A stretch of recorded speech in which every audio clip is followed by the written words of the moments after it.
Artinya kan memiliki kerasan ya.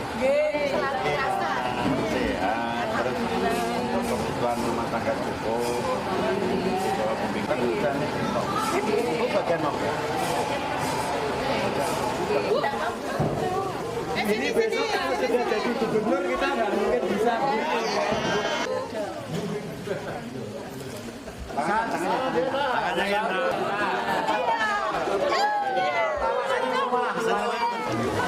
beliau sangat kreatif sekali ya, artinya singkong yang D9 ini sudah menjadi komoditi unggulan di wilayah Salatiga. Artinya di Salatiga itu hampir 35 UMKM di bawah beliau. Artinya dari singkong itu bisa diproduksi menjadi UMKM yang sangat merakyat, bahkan merambah nasional, bahkan internasional. Beliau sudah pernah ke Jepang dan berangkatnya beliau sangat ulet sekali dari segi pemasaran. Dari mulai beliau itu berangkat dengan pesanan pakai gerobak yang sampai sekarang beliau bisa menghidupi karyawan hampir 100 lebih dan semuanya adalah dicontoh oleh masyarakat kita. Jadi masyarakat Salatiga itu mendirikan kampung singkong karena beliau. Artinya bahwa UMKM di tempat kita yang dari singkong ini bisa mengangkat daripada ekonomi wilayah kita.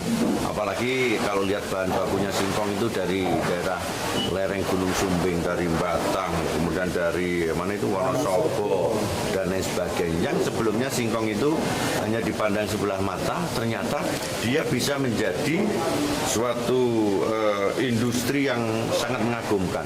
Ada singkong untuk mie, ada singkong untuk singkong keju, gedok, gemblong, bermacam-macam. Inilah yang menggerakkan ekonomi desa, kota, bahkan internasional bisa.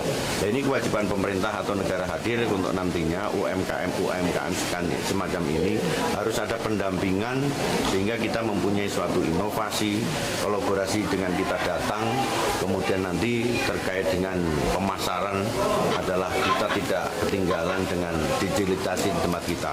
Dari segi kemasannya ini kan sudah sangat menarik, padahal isinya singkong. Ya.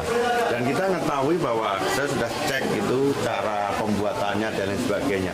Ini merupakan suatu inovasi yang akan masyarakat kita harus tertarik, bahkan singkong pun menjadi mendunia. Dan ini nanti akan menjadi barometer tidak hanya singkong, mungkin di tempat kita adalah pertanian, bahan-bahan lain yang bisa dibuat seperti singkong akan menjadi hal yang mendunia. Ini pelajaran yang kita temui di wilayah kita sesuai dengan program kita, yaitu Ngopeni UMKM. Saya dengan hadirnya Pak Lutfi nanti bisa mendukung teman-teman UMKM terutama di wilayah Kampung Singkong ini. Kalau selain bahan baku sejauh ini ada kendala nggak Pak? Kendala kami sebenarnya bahan baku yang berkualitas.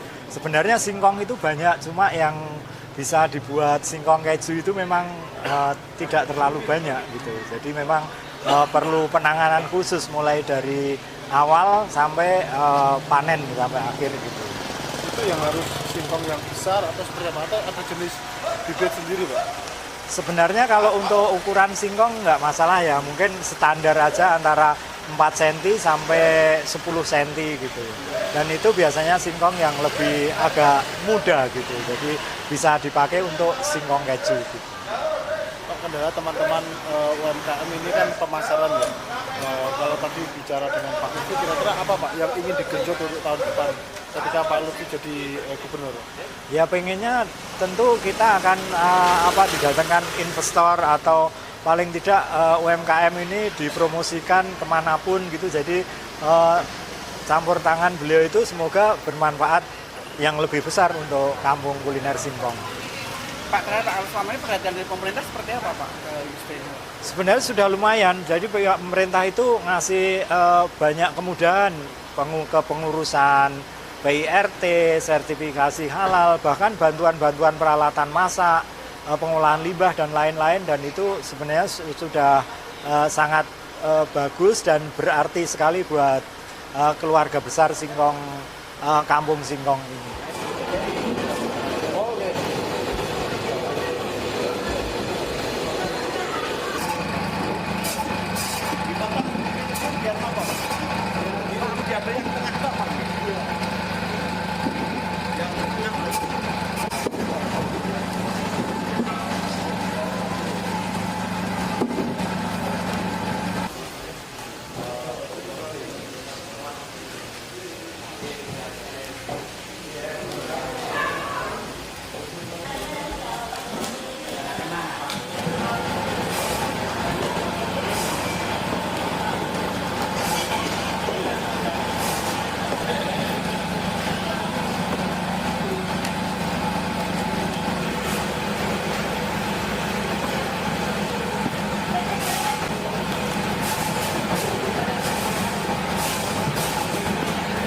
Artinya kan memiliki kerasan ya. Sehat, terus kebutuhan rumah tangga cukup. Kalau pembimbing udah nih. Itu bagian mau. Ini besok kalau sudah jadi gubernur kita nggak mungkin bisa. Tangannya yang